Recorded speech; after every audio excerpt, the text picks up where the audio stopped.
This episode of Karlton Says Live is sponsored by the Augusta Minute Theater Community Arts and Life Skills School is located at 2548 Deansbridge Road.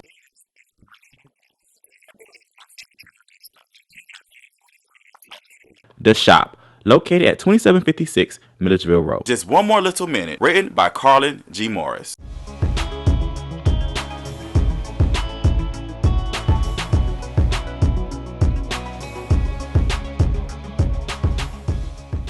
Hello, everybody. Happy Friday. Welcome to another episode of Karlton Says Live. I'm Karlton. I'm Tamika. And I'm Terrence DJIM Williams in the building. What? What? Shorts. That's the shortest one we've had Right. in like 2 months. Right. Good job. Let's give it up for Terrence with that short intro. Look at God. When the prayer, we give praise to the Lord. He'll be a bridge over. Ho, ho. Hey. Yes. Thank you, Yes. Lord. Answer prayers. Yes. But thank y'all so much for joining us today on this CW Augusta Karlton Says Live. We got a lot of things to talk about today. We have a panel here because we have two things we want to discuss with you guys, kind of get these experts' opinion on everything that's happening in entertainment and in the world. So we're going to introduce them, Tamika. All right, here we go. She is a phenomenal woman. She gave me my first interview here in Augusta, Georgia. But she's a radio personality. She's the host and executive producer of the Talking It Up show. We have Miss Arlene Edwards. Hello. Yes. All right. You guys have seen this woman probably all over Augusta, all over the internet. Everywhere. She is the star of the hit award-winning web series Karma, and she's also in a new play coming out here in the CSR. Let's give it up for Ashley Black. All right, and this man right here, you probably see him around town too. He does a plethora of things. He does a lot of stuff. And every time I turn around, he's always doing something, like DJing, cooking, telling jokes, everything. With the kids. But he's a news director at a local TV station here in Augusta, Georgia. Let's give it up for Mr. Reggie Gilbert. Yeah. All right, guys. Thank y'all so much for joining us today. Thank you. Let's go ahead and jump into it. Now, I'm sure you guys have seen the videos. They've gone very viral. It all started with the barber who was accepting parents to bring their kids in to cut their kids' hair if they're misbehaving, doing bad in school and everything.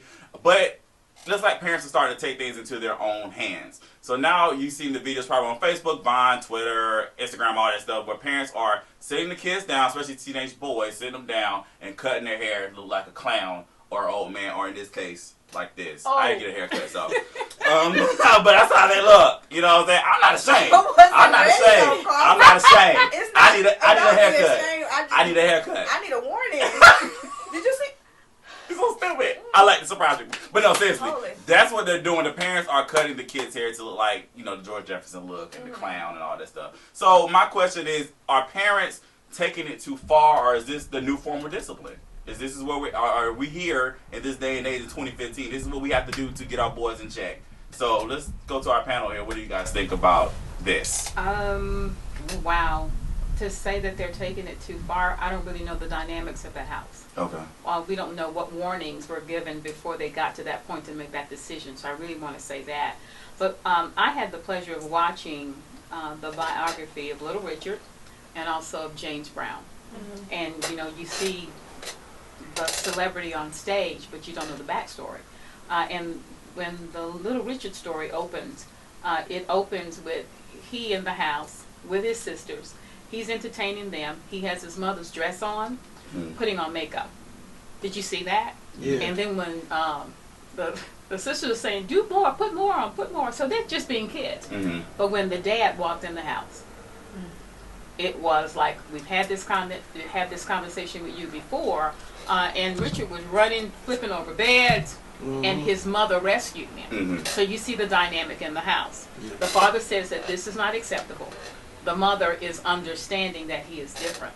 So saying where the parents are going too far, I don't know. I remember a time where parents would have you to kneel on rice. What?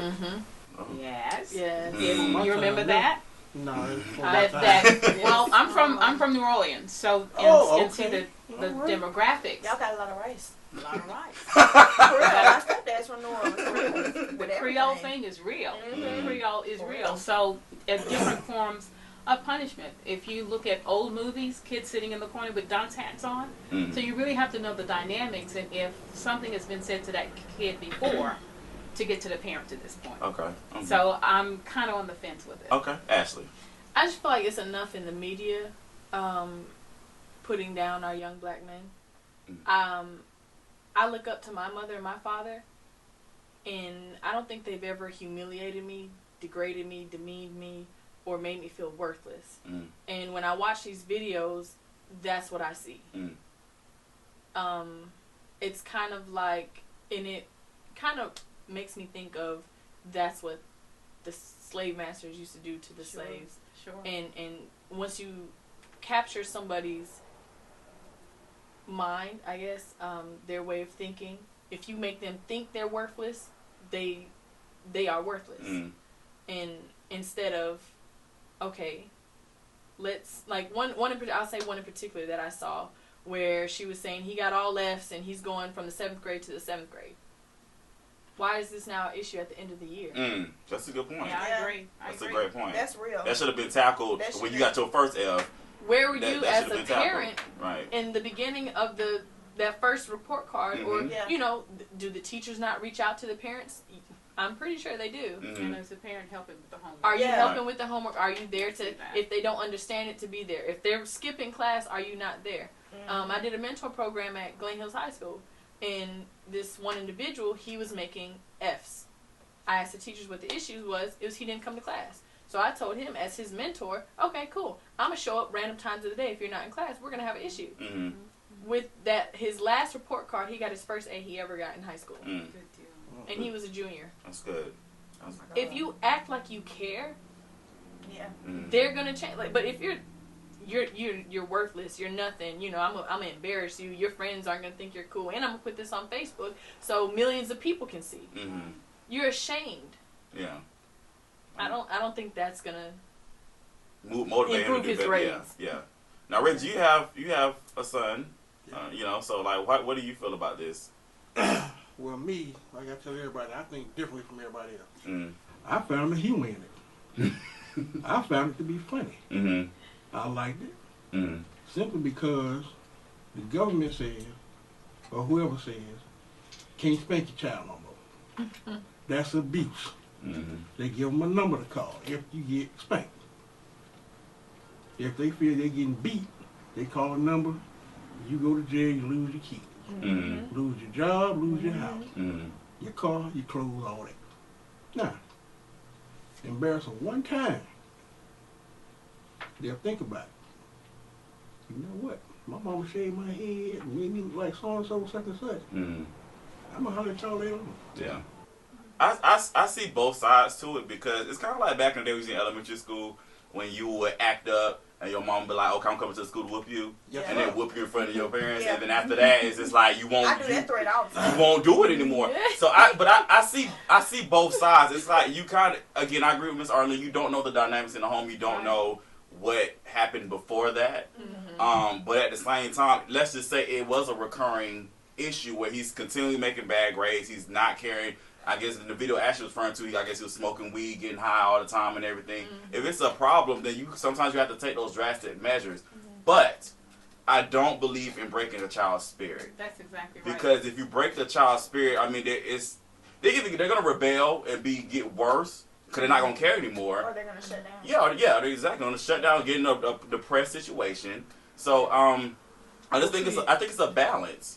Yeah, I do. That's why you tell them, like my parents tell me beforehand, this is going to hurt me More more than it's going to hurt you. I hate That's that real. speech. I But hate it's that. true. When it's done, It is true, they though. say, It's nah, true. I had to spank you, but I still love you. You still my Yeah. child. Yeah. And I know you can do better. But I agree with what you're saying. But when did it get to be a problem? Mm. When did it get to be a problem? Was it a problem at 1 year old or 2 years old and it was funny to you? And now they're at this age? Exactly. See, I that's what I'm saying. I don't know the family dynamics because at some point that behavior showed itself before it got to that point. Mhm. Absolutely. So as a parent, did you recognize that it was a problem before it got to this point? That's the part that bothers me. Mm. Exactly. It really bothers me because I feel like as a parent, you know your child. You know what they're capable of. You know what they can do. If a teacher come to me and say, you know, Aiden was running around hitting and terrorizing, I'm going to say no. But if they say, Aiden was telling jokes, from the Laffy Taffy, That's it. I'm gonna say, yeah, that was my baby. That's Because I know my son. I know what he's capable of. Mm-hmm. And my mom even said to me, I know what you're capable of. So we're going to go up to the school and we're going to figure out what's going on. Just like Ashley said, go up to the school. Kids are in school 8 hours of the day. Mm-hmm. They're at home longer than they're in school. That's true. Don't just expect for a teacher to raise your child. Mm-hmm. And that's the thing that kills me. I have friends, I have family members that are educators. And you can't expect for them to do everything in 8 hours and create a miracle and send them back home an angel. It's just not going to happen like that. I do feel the same way you guys feel. I don't believe in breaking a spirit. Right. I feel like putting it on social media is taking it to a new dynamic. I agree. If you were to cut his hair and it be funny and he just be at school with his friends and he look funny or something like that, it's like now you have to explain to your friends why you look this way, and hopefully by the time your hair grow back, your attitude would have changed. But putting it on social media and saying y'all laugh at him and pick at him, that's totally different, because the suicide rate and the depression rate in America is real. It's so real, and you can't do that to children. You can't, because see, even if they get past it now, they're going to remember it later. Oh, yeah. Somebody going to bring it back up later, and children are cruel. You don't do that. I remember especially when, at that age. right, I remember I wanted some Timberlands. I got some Timberlands. I got the lavender ones when they first came out. And I rolled my eyes at my mama. I didn't even know she saw me. I was in the back seat of the car, and she said, you ain't going to the movies because I ain't got no money for that. And I rolled my eyes. And she immediately took me to Payless with the ain't no money she didn't have for the movies. Took my Timbs off and got me Timbs. We used to call it Timbs. And she said, well, you can wear these. They was a different color and everything. She could say, and you can tell your friends why you embarrassed and why you don't have the cool shoes you wanted, and you begged for Christmas, and you got all the good grades, and you did everything right for it because you got a bad attitude. But and I did not get it back. But that's exactly what I'm talking about. Your mother recognized it the moment that it Absolutely. happened and corrected. Yep. Corrected it, and then explained why she corrected it. And it worked, but it wasn't on social media. Exactly. I was hurt, but I was hurt at school, and after a few days, it was like, Yeah. That's true. We had social media then. We didn't have Facebook back then. yeah, we but didn't have it. And And so so, MySpace in middle school. but you don't have Not thousands and my thousands middle school. and thousands of people watching though. Yeah. Like it's totally different. We didn't have It those gets up to smartphones with millions, videos like- and stuff. Yeah, those You videos see- did get. Yeah. 2.3 Yeah. million people. It's Shoot, like, I can't oh even my get people to God. watch Karma.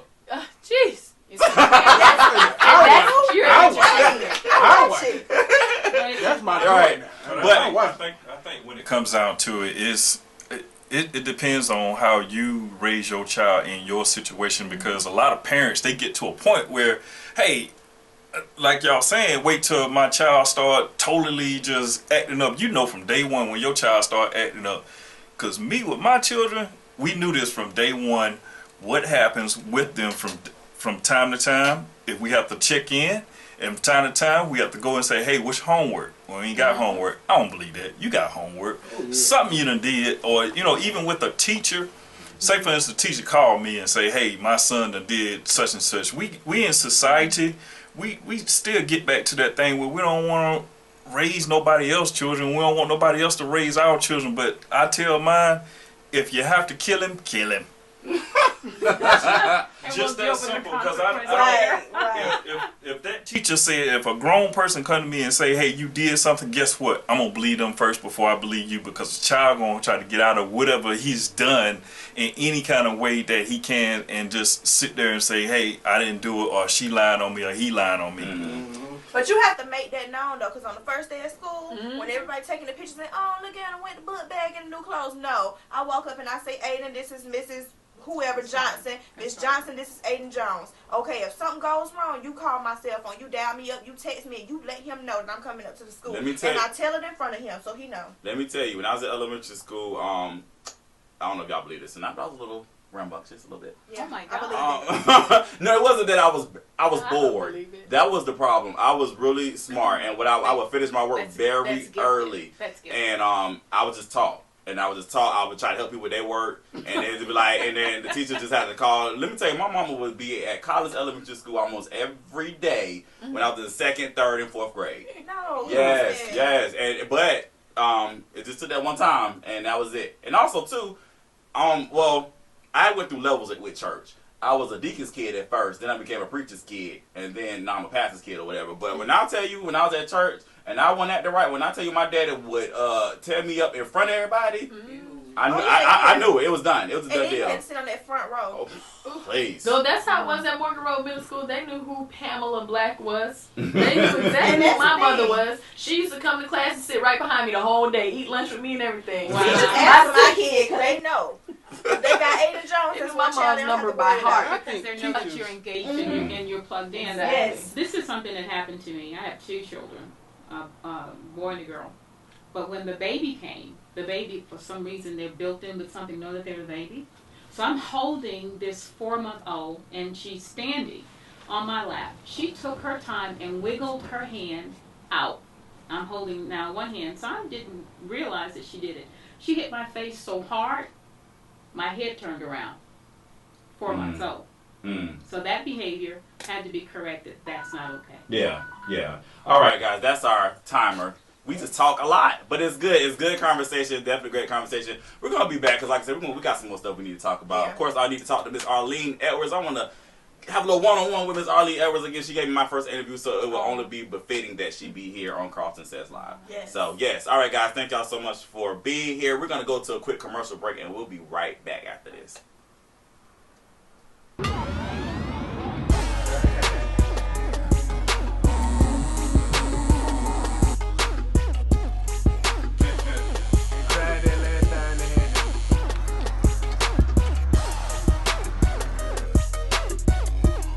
Welcome to The Shop, a one-stop shop where you can get your hair cut, your hair done, your car detailed, some food, a tattoo, and a family atmosphere all in one place. Open 7 days a week. 2756 Milledgeville Road, Augusta, Georgia, across from J.D. Byrider. Come on down to The Shop. The Augusta Mini Theater Community Arts and Life Skills School presents Making Proud Choices Workshop. It will take place June 8th through the 11th, June 15th through the 18th, and June 22nd through the 25th from 10:30 a.m. to 1:30 p.m. For more information, you can contact the number on your screen, 706-722-0598. The Augusta Mini Theater Community Arts and Life Skills School is located at 2548 Deansbridge Road in Augusta, Georgia, celebrating 40 years of community service in the arts. Welcome back, everybody. Karlton Says Live. All right, guys, we are here with the host and executive producer of the Talking It Up show, Tamika. This woman gave me my first interview here in Augusta. I've always wrote stuff, obviously, but I said I went to Georgia State. The college came back. I was doing a book thing, and she had my first radio interviews, and I was very nervous. But yes, I'm talking about Miss Arlene Edwards. She's still here with us, and we're going to talk with her. Just pick her brain a little bit. Oh. Hi, Miss Arlene. Welcome back here. Thank you so much for having. I'm a proud mama. I didn't know that was your first interview. Yeah. Marlon Stokes and I were co-hosting the radio broadcast of Talking It Up show. And I don't even know how that connection occurred, but it did. And we couldn't tell it was your first interview. We gave you a nickname, KT. Yep. Yep. KT. Well, actually, that's how the T started. I was just Karlton Clay, and then she was like, they called me KT Clay. And then the T just kind of stuck. Okay. So it was just like Karlton T. Clay. So that's where that came from. Oh. But the reason why we called him that is because we could see everything that you have done from the first interview up to this point and down the road. We also said to Karlton we could see that he was going to be bigger than Tyler Perry. So that's where we gave him KT Clay. Yep, that's where it came from. Speaking into existence. Now, Miss Arlene, tell us, because I know people know you, like I said, the Talking It Up show, radio show, you on the television show, actually comes on right before us. Yeah, good company. But how did it all start for you, the Talking It Up show? You're not going to believe this. It started because I was given the invitation to do radio. I'm from New Orleans, and I'm a wellness behavioral consultant. I wasn't in radio TV at all. But Garfield Turner gave me an opportunity to do the show. And I didn't have a name, didn't have a format. I just had an opportunity. And I pushed back and didn't want to do it. And he kept pushing and pushing and pushing. And that's how the opportunity came. And God gave the name Talking It Up Show in a Dream. And so I started creating the format around it. Talking It Up means to promote, encourage, enlighten, advocate, all of that. That's where it came from. Yes, I love it. And like I said, she definitely is a pillar in the community. And but she also definitely, I just want to say this about you. You definitely are an encourager you definitely do, because she gives people an opportunity that normally people don't get. Like I said, there are a lot of talented people here in Augusta, and I was a part of that, where we didn't get that promotion, or that we're able to have the opportunity to get our names or whatever the gift God gave us. We didn't have opportunity to get that out. But Miss Arlene definitely opens that door. She's interviewed my sister Kendra, played her song on the radio. I mean, it's just a lot of things that you have done. And Miss Arlene, I'm just so grateful to you and our relationship and everything, and I'm just excited. That's a blessing. It is, because you can't. It's so sad when someone gets to a certain point and they don't want to give back. And we always talk about being crabs in a barrel. We can't pull each other down. We have to lift each other up. So with you giving him a chance, he's giving me a chance. So I have to thank you as well. And Thank then you pay it forward. Right. Yeah, you have to. Right. And then what he has not said, when we were putting together the pilot and the television show for the Talking It Up TV brand now, Karlton was the one to help me put that format and put it into perspective, because now I'm tossed into that. And that was his area and expertise, and it was just so organic and so fluid. So now we transition, and I believe that God allowed us to have that kind of interaction in the TV component for this. Right. And we thought it was going to be someplace else. And then now we're both on the CW. It's a lot of.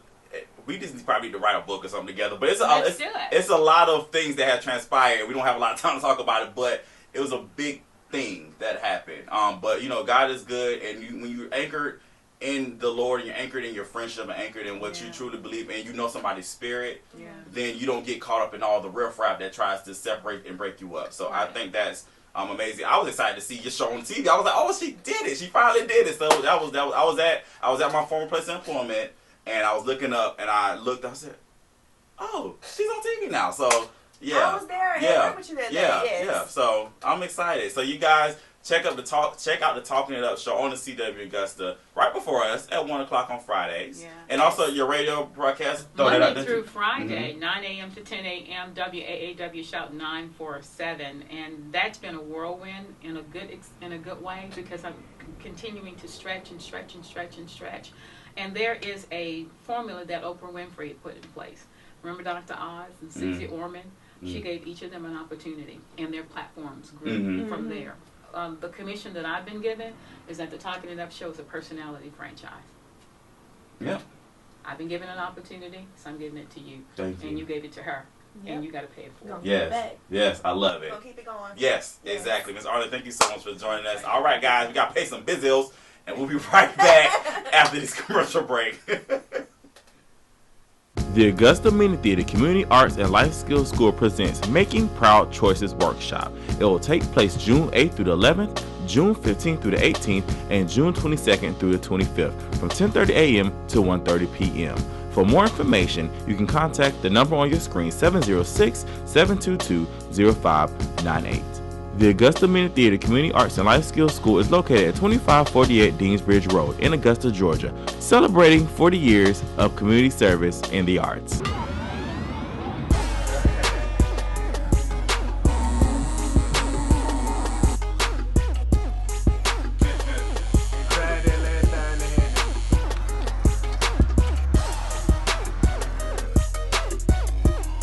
Welcome to the shop, a one-stop shop where you can get your hair cut, your hair done, your car detailed, some food, a tattoo, and a family atmosphere all in one place.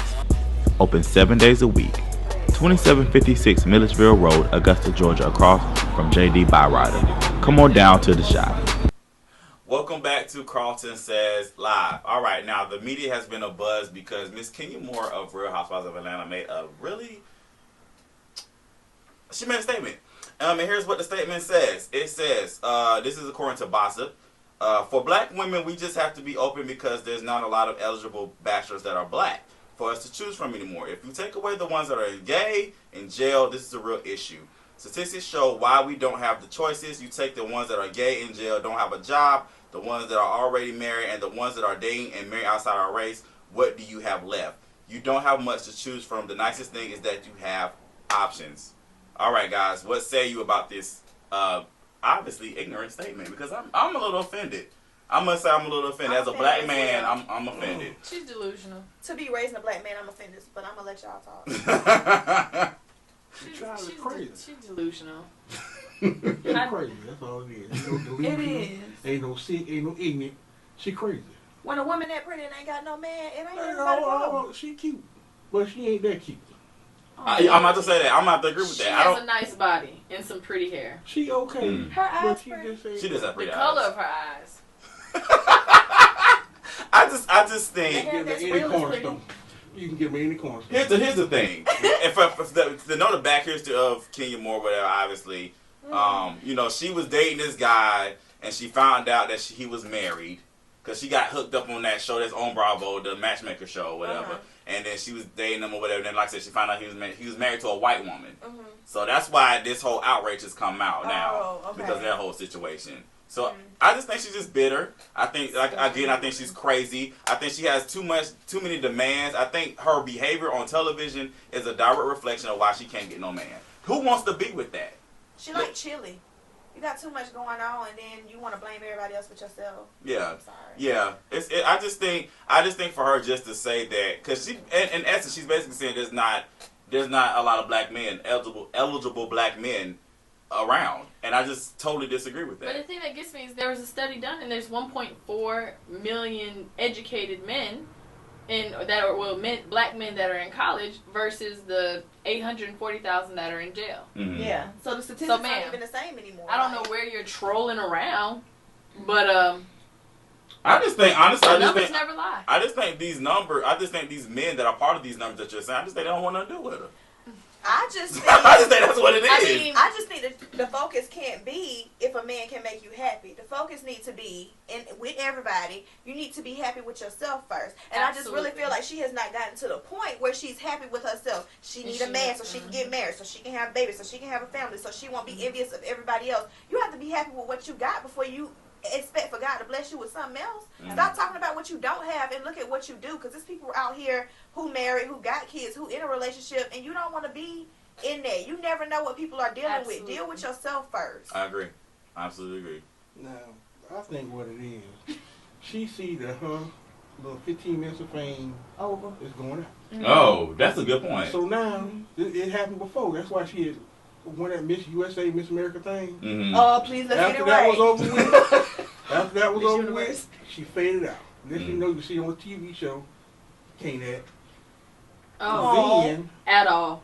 Then she came back out and faded out. Now she on some little Real Housewives show. Housewives of What I Atlanta. heard. Okay. Aging. Now At that. she's back in the spotlight. That's fixing to fade out. Let's talk about So she housewives gotta and you say ain't married, though. That's another What is that subject. about? That's another subject for another. We ain't got time for that today. All right, y'all. Thank you, Ashley, Miss Arlene, and Reggie. Thank y'all so much for joining us today, y'all. Let's keep the conversation going.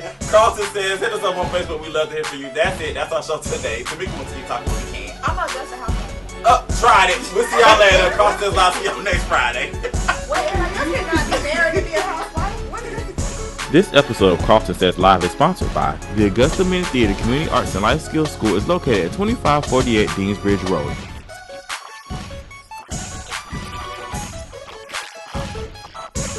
The Shop, located at 2756 Milledgeville Road. Just one more little minute, written by Karlton G.